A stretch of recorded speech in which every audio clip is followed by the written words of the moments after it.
Within the British royal family, there are moments that are never written into the official calendar. No statements, no photographers, no outside witnesses. Yet it is precisely these moments that become the points where real history changes course. One of them occurred when Princess Catherine herself requested an urgent exchange, not with the press, not with the public, but with those who were controlling the narrative about her, a sentence later repeated by multiple sources with striking consistency. "We cannot hide this anymore." It was not a plea. It carried no sense of panic. It was a declaration, brief, firm, and far beyond the silence that has long been a survival rule of the monarchy. Immediately afterward, internal lines of communication were activated. The communications advisors were not allowed to put their phones down. Damage control options were placed on the table. Yet what truly tightened the atmosphere was not the media crisis. It was the fact that William stood fully on Catherine's side. A rare choice, and one that carried a confrontational edge. In the months before that moment, Catherine had nearly vanished from public view. No appearances, no explanations, no responses.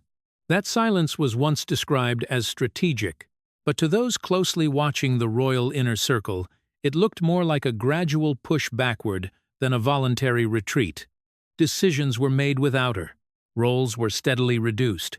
Influence that had been carefully built began to fade. If this were only a health issue, the royal family has decades of experience managing such matters.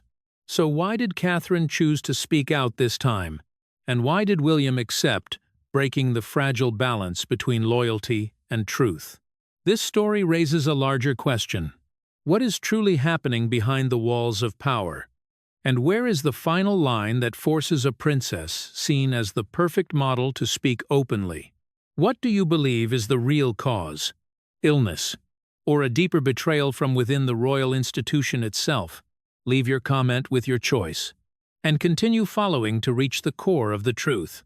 To understand why Catherine was compelled to break her silence, it is impossible to focus on a single moment. This story began with very small changes, nearly invisible, and because of that, they were overlooked for a long time. In the period from 6 to 12 months before Catherine spoke out, her schedule began to show unusual gaps. At first, it was a few small-scale community events, engagements that Catherine had always prioritized. Then came charity visits planned many months in advance. Gradually, even the symbolic appearances closely tied to her public image were removed from the calendar without clear explanation. In total, dozens of public appearances were cancelled, but the significance lay not in the number. It lay in how they were handled. There were no official statements, no specific explanations, no familiar language, such as resting under medical advice or adjusting schedules for personal reasons. The gaps appeared and disappeared as if they had never existed.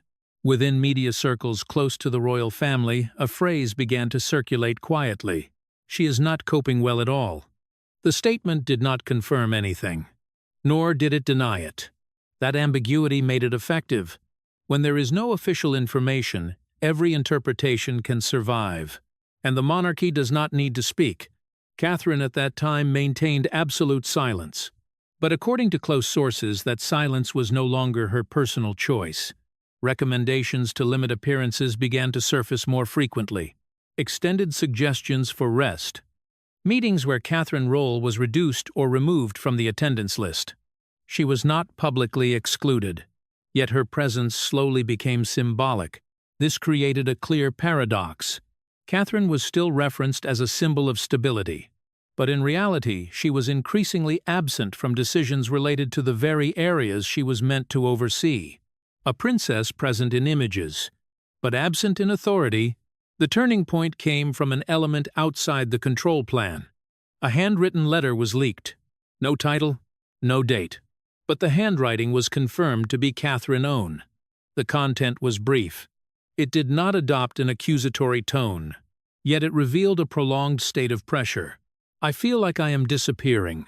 They want me silent. And perfect." For those who understand how the monarchy operates, those lines required no further explanation. Perfection in this system is not a moral ideal.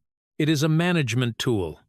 Once someone is framed as a model figure, that person loses the space to be flawed, and also loses the right to show vulnerability in public.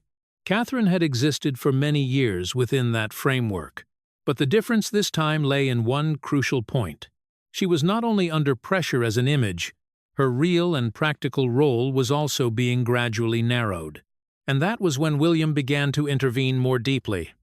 According to internal sources, William held tense exchanges with Charles and Camilla about how Catherine's situation was being handled. The core of the disagreement was not illness. It was what was described as a culture of concealment. William questioned the idea of preserving an image of stability at all costs, even when that cost fell directly on the person closest to him. These exchanges were never made public, yet their traces became visible in the way William adjusted his own role. He reduced participation in events that were purely symbolic, he focused more on family, and he expressed a clearer stance in decisions related to Catherine. This was rare within a royal structure that traditionally values outward consensus above all else. Another indicator came from charitable organizations. More than half of the events related to children that Catherine had personally led were cancelled or reassigned within a short period. There was no official explanation, no suitable replacement. For these organizations, Catherine was not merely a figurehead. She was the one who built long-term relationships. Her sudden withdrawal left a real void. This showed that Catherine's absence was no longer confined to personal image. It began to directly affect commitments she had maintained for many years. And when those commitments were reduced without a clear reason, the question of who truly held decision-making power became unavoidable. When all the pieces are placed side by side, the prolonged absence, the vague rumors left unaddressed, the handwritten letter revealing a sense of being erased, the internal disagreements over information control, and the concrete figures from the charitable sector, a consistent picture slowly emerges. This is not the story of a princess unable to withstand pressure. It is the story of how a system reacts when an individual no longer fits the predetermined mold. Silence in this case was no longer a choice. It became a requirement. And when that requirement was no longer followed, absolutely, the person at the center began to be pushed to the margins. In that context, Catherine's disappearance from public life was not random. It unfolded in sequence, with control, and was covered by just enough ambiguity to ensure that no one bore direct responsibility. And when someone has been made to fade for too long, speaking out no longer represents defiance. It becomes an act of self-preservation. Behind the prolonged chain of absences, there was no romantic scandal, as many early speculations suggested. There was no third party, no marital rupture in the way tabloid media typically exploits. What the royal institution sought to conceal existed on a different level, quieter, but far more dangerous. According to medical sources close to the family, Catherine was diagnosed with a severe autoimmune disease, not a condition that can be resolved with a few weeks of rest, but one in which the immune system attacks the body itself, causing prolonged exhaustion, and in certain phases directly threatening life, if not closely monitored. This diagnosis was never entered into any public royal record. Instead, a completely closed medical protocol was established. Appointments took place outside the official schedule, not at the usual royal hospitals, but at private facilities that drew little attention. Catherine did not use vehicles bearing royal insignia. There was no fixed security escort. On some occasions, she was fully disguised, and expenses were paid in cash to avoid creating administrative traces. Within this structure, only one person was fully informed: William. Senior advisors did not possess the complete medical file. Medical staff were bound by unprecedented confidentiality agreements. Even within the royal family, concealing a serious medical condition of a future queen is extremely rare. Yet it happened. The reason extended beyond privacy. It lay in a deeper fear. A Catherine weakened physically would inevitably raise questions about the long-term stability of the line of succession image. And for the monarchy, that image is not permitted to waver. Meanwhile, Catherine's private world was required to function as normal. 3 children, George, Charlotte, Louis, were not told the truth. To them, Catherine was simply tired, in need of more rest. There were no medical terms, no concept of chronic illness. The royal family believed that preserving a normal childhood mattered more than the full truth. But that concealment came at a cost. Catherine had to maintain her role as a mother, while her body repeatedly reacted in abnormal ways. Days of exhaustion, prolonged pain, treatment cycles that drained her strength. All of it unfolded behind closed doors, unacknowledged, unspoken, and never permitted to appear before the public. This explains the increasingly long absence. Catherine did not merely miss isolated events. She disappeared from continuous chains of activity. According to data drawn from public schedules and related organizations, Catherine lost more than 200 days of public appearances during the peak period. That figure equals nearly 1/3 of a year, a gap that cannot be described as a routine schedule adjustment. Within the royal household, this absence was managed by fragmentation.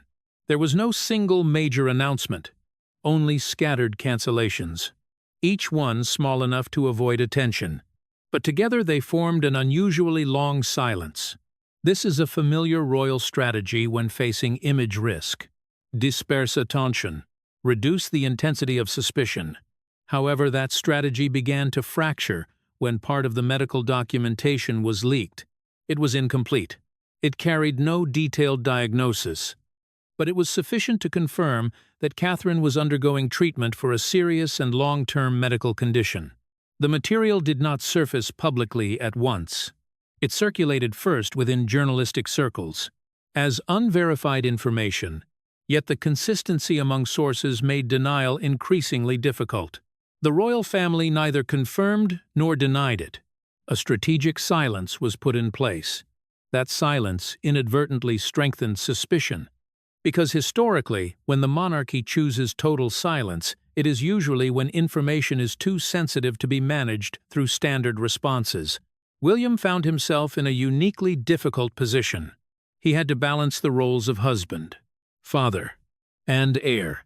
While Catherine fought illness in silence, William was required to maintain an image of family stability before the public. No sign of irregularity could be shown. No vulnerability was permitted to appear. According to close sources, this period fundamentally changed William's view of how the monarchy handles personal crises. He witnessed not only Catherine's physical exhaustion but also her emotional isolation. When an illness becomes something that is not allowed to exist in public space, the truth is that Catherine's illness was not what frightened the monarchy most. What concerned them was the chain reaction. If the public learned that a princess regarded as a perfect symbol was struggling with a life-threatening autoimmune disease, the questions would not stop at health. They would extend to succession capability, image durability, and the humanity of a system that demands absolute perfection. Therefore, instead of confronting the issue, the monarchy chose to cover it, turning a battle for survival into a state secret, not through public orders, but through a series of small, quiet, calculated decisions. In that picture, Catherine was no longer only a patient. She became a variable to be controlled, and when illness could no longer be fully concealed, silence began to shift from protection to imposition. This is the point at which the story of illness no longer stands alone. It becomes inseparable from how royal power operates, from the limits a princess is not permitted to cross, even when those limits directly concern her own survival. But illness is not the entire story. It explains only part of the prolonged absence. The rest lies in what unfolded internally, where decisions were made not because of health, but because of power, and in that context, Catherine was no longer viewed as a person to be protected, but as a variable to be managed. According to internal documents leaked later, a series of closed exchanges took place among a group of senior advisors centered on the phrase, "managing Catherine role." The wording was not supportive. It was administrative. Catherine was no longer referenced as a princess with agency, but as a position requiring adjustment to avoid risk to the succession structure. In these exchanges, Catherine was described as increasingly unpredictable, not because of behavior, but because her health condition made her incompatible with dense schedules and symbolic duties. Instead of adapting the system to the individual, the system chose to narrow the individual to fit itself. What triggered a strong reaction from William was that these exchanges occurred without consultation with Catherine, and they were not framed as temporary measures. Their tone was long-term, as if Catherine's gradual withdrawal had already been quietly accepted. Sources close to the situation indicate that William discovered these exchanges by chance, not through official channels, but through a shared device within the advisory system. His reaction was not recorded in writing, but a later audio recording revealed the intensity of internal tension. In that recording, William told someone he trusted that he wants me to take the crown without her. The sentence was brief, but its implication was unmistakable. This was not an abstract fear. It was a direct perception of pressure forming. Pressure to separate Catherine from the central role in order to preserve the succession pathway. The royal family has never confirmed this recording, but it has not denied it either. And in the context of leaked role management documents, complete dismissal became difficult. The pieces began to align. For Catherine, what unfolded was not merely a feeling of being sidelined. It was a betrayal of trust. Those who once encouraged her to build an image of stability, devotion, and personal sacrifice now treated her very presence as a risk to be controlled. According to sources among staff at Kensington, Catherine moved out of the shared quarters with William within 1 week, not because of direct personal conflict, but due to a need to remove herself from an atmosphere of sustained tension. The decision was not announced, and it did not last long, but it was sufficient to reveal the psychological impact of the internal discoveries. What must be made clear is this. This was not a marital rupture in the conventional sense. William did not stand with the system. On the contrary, he found himself trapped between protecting his wife and confronting a power structure larger than himself. That temporary distance reflected deadlock, not collapse. During the same period, Camilla nearly vanished from the public schedule. There were no announcements, no health-related reasons. Events she normally attended were replaced by other representatives or cancelled entirely. For royal observers, this was an unusual signal. Camilla rarely withdraws from image-focused activities without a clear cause. This absence has been interpreted in multiple ways. Some believe it was a cooling strategy as documents began to circulate. Others view it as the result of internal conflict in which Camilla no longer held an effective mediating role. Whatever the reason, the reality is that her withdrawal occurred at the same time Catherine's role was being narrowed. When the documents and the audio recording leaked, the public reaction exceeded all expectations. Within 48 hours, more than 3 million tweets using the phrase "Protect Catherine" appeared across social platforms. This figure reflected more than attention. It revealed a rare wave of empathy toward a royal figure long viewed through a lens of distance. What stood out was that the responses did not focus on illness. They focused on how Catherine was treated. The public did not ask whether she was strong enough to continue. They asked why someone fighting illness had to endure additional pressure from the very system she had served. This support placed the monarchy in a difficult position. For the first time, the story could not be framed as a private matter. It had become a question of operational ethics. And when ethics are questioned, every strategy of silence loses effectiveness. Internally, emergency meetings were held, not to protect Catherine, but to assess image damage. This detail has been confirmed independently by multiple sources. The focus was not on adjusting treatment. It was on restoring control of the narrative. At this point, Catherine faced a clear reality. Her illness could be concealed, but betrayal could not. Once documents existed, once exchanges were recorded, continuing silence meant accepting an imposed role.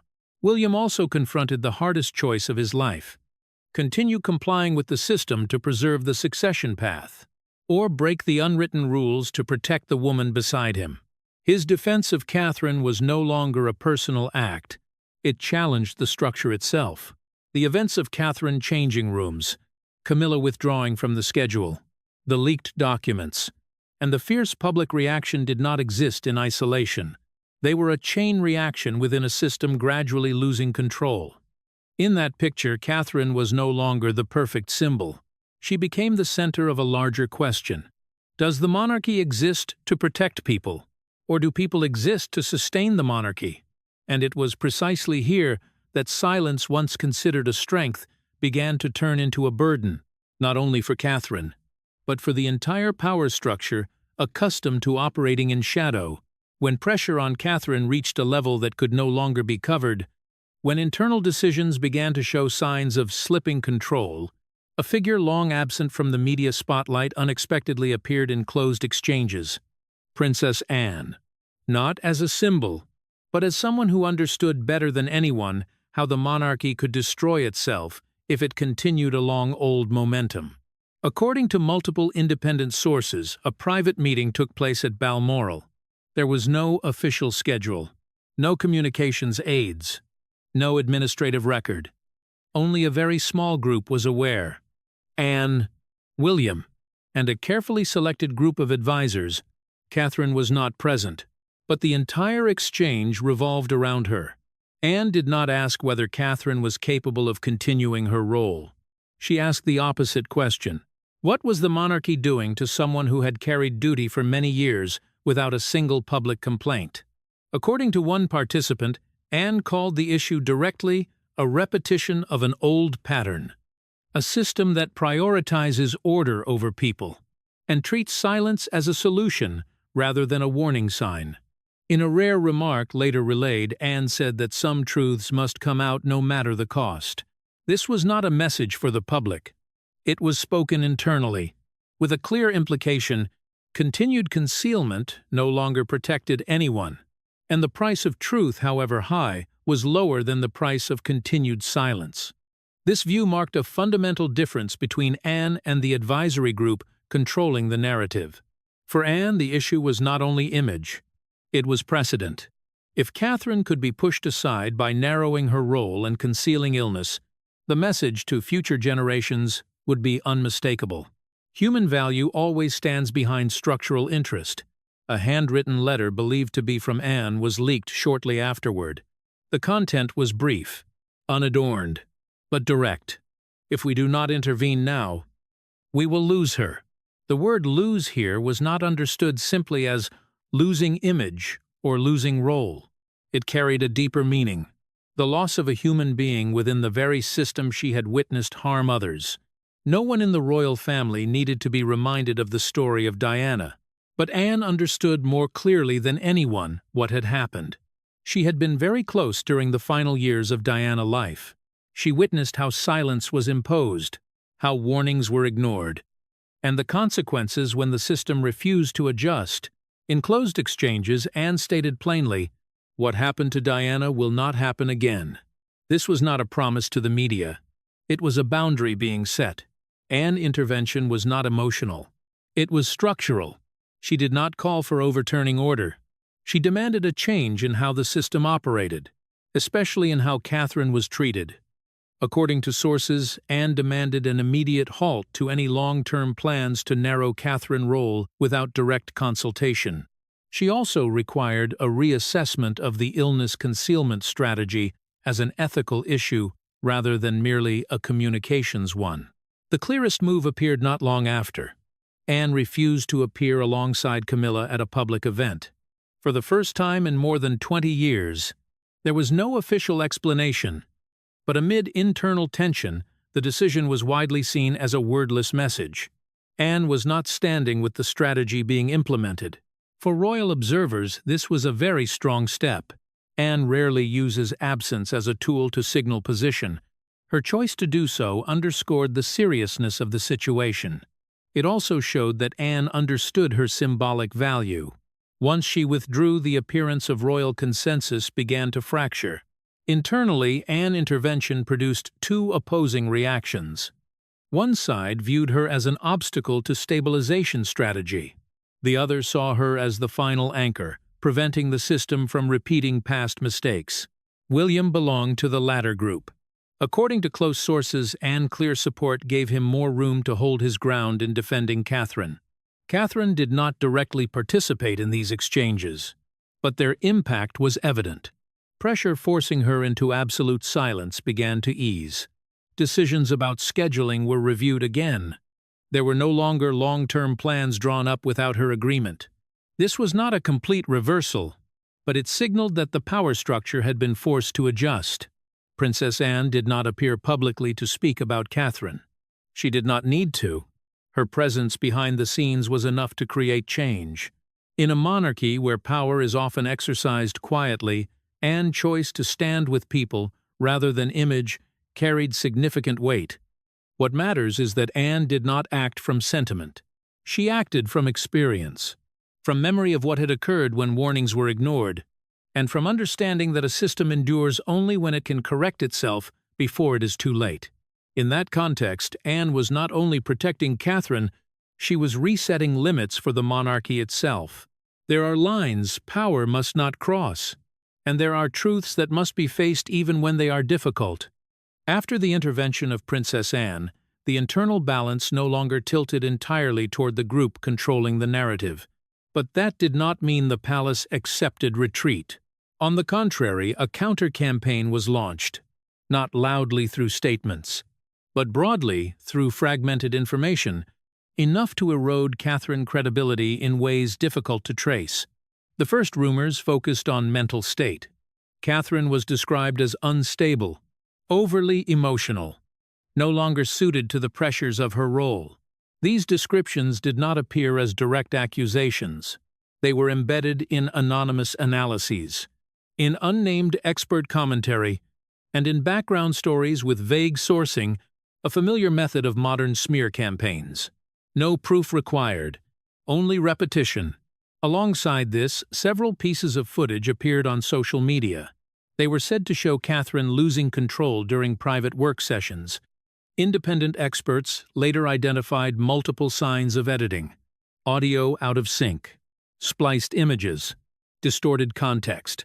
But before these analyses were published, the videos had spread widely enough to plant doubt. The next target was the Middleton family.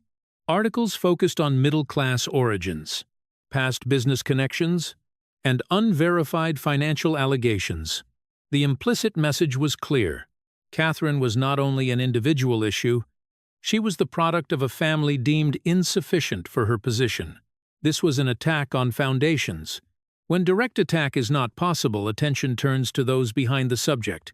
However, the campaign began to backfire when several palace staff members were exposed as having directly participated in spreading false information. Internal exchanges, messages, and media guidance were passed to investigative journalists. These materials revealed an organized effort to shape public opinion, not to clarify truth, but to weaken Catherine's position. This was the point at which Catherine changed strategy.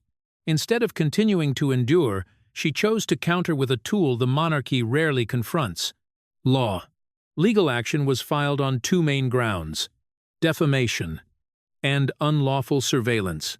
Catherine alleged that false information not only damaged her reputation, but was accompanied by monitoring of personal communications beyond standard security limits. Notably, the lawsuit did not target the press. It targeted individuals and internal departments identified as sources of dissemination. This placed the palace in a difficult position. For the first time, a core member directly challenged internal protection mechanisms through law, without private settlement, without implicit agreement. During the investigation process, the role of the Domestic Security Agency was gradually revealed. MI5 was confirmed to have participated in reviewing certain surveillance activities within the palace, not to protect the image, but to assess the risk of abuse of security power. The involvement of such an agency shows the seriousness of the allegations. This is no longer a media conflict. It has become a legal and ethical issue. Public reaction this time went far beyond previous waves of support. More than 10 million people signed online petitions expressing support for Catherine, not out of curiosity, but because they saw a boundary being crossed. The support focused on the right to protection of dignity, the right to privacy, and the right not to be turned into a sacrifice for image stability. What is notable is that, during this wave, Catherine did not appear to call for support. She did not speak. She did not give interviews. This silence carried a different meaning. It was not imposed silence, but deliberate silence, allowing the legal process to speak for itself. The palace was forced to adjust. Several media departments were restructured. Individuals involved were temporarily suspended from duty. There was no admission of wrongdoing, but there was no longer aggressive denial.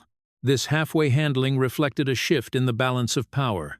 When counterattack was no longer a safe option, throughout this entire process, Catherine did not only protect herself, she set a new precedent, that even within the royal family, dignity and privacy cannot be sacrificed unconditionally. And when a system accustomed to operating in the shadows is pulled into legal daylight, old boundaries must be reconsidered. The interview was recorded under tightly controlled conditions. No live audience, no open question and answer segment, no formal elements designed to create surprise. What made it unusual was not the setting, but the content that was confirmed for the first time through direct spoken words. Catherine acknowledged a prolonged illness. Without using detailed medical terminology, she confirmed it was a serious autoimmune condition, directly affecting her ability to function and work. Periods of disappearance from the public schedule were explained as inevitable consequences of an unstable treatment and recovery process. There was no committed timeline, no promise of a full return. Alongside the health issue, Catherine confirmed that she endured continuous pressure to remain silent. This pressure was not described as a single directive, but as a familiar operating environment where not speaking out was considered the safest choice. She said that the silence was not only meant to protect the royal image, but also to delay difficult and uncontrollable consequences if information were released outside a planned framework. William appeared in the latter part of the interview. His words focused on responsibility. He did not deny previous decisions. He did not place direct blame on any individual. He confirmed that there were times when the choice to remain silent was prioritized over his wife's mental health. He acknowledged this was a mistake. The interview also clarified that previous statements were drafted to maintain surface-level consistency. Rather than fully reflecting the actual situation, certain wording was chosen to avoid triggering follow-up questions from the press. This was confirmed as a strategy, not a coincidence. When asked why they decided to speak out at this moment, the answer was not tied to immediate public pressure, but to the impossibility of continuing concealment. Catherine said that silence had reached its limit, not because of the media, but because of the consequences for the family and the children. This was the first time this factor was stated directly. The interview also addressed the internal operating structure of the royal family. No specific names were mentioned, no individual responsibility assigned, but it confirmed the existence of a mechanism that prioritizes image stability over partial transparency. Catherine said that this mechanism was no longer suitable in the current context, where information can no longer be controlled as before. The most frequently quoted sentence was not emphasized by tone, but placed within a continuous narrative flow. The royal family needs to change in order to survive. There was no explanation attached, no roadmap, just a confirmation that the old model is reaching its limits. After broadcast, the interview was received as an official source of information, rather than an emotional media product. Major news organizations analyzed every word. Royal media experts compared it with statements issued over the previous 12 months. Many points no longer fully aligned. In the first week, view counts surpassed 50 million. This figure was not mentioned in the interview, but quickly appeared in international media reports. It became a reference data point, showing the level of public interest and demand for direct information. After the interview, the royal family issued no further detailed explanation. There were no corrective statements, no responses to opposing analyses. This silence carried a different meaning. It occurred after the most important things had already been said. From that point on, previous events were no longer viewed in isolation. Absences, rumors, delayed responses, all were placed within the same sequence of developments confirmed through public speech. The interview did not close the story, but it changed how the story is understood. What has been spoken cannot be taken back.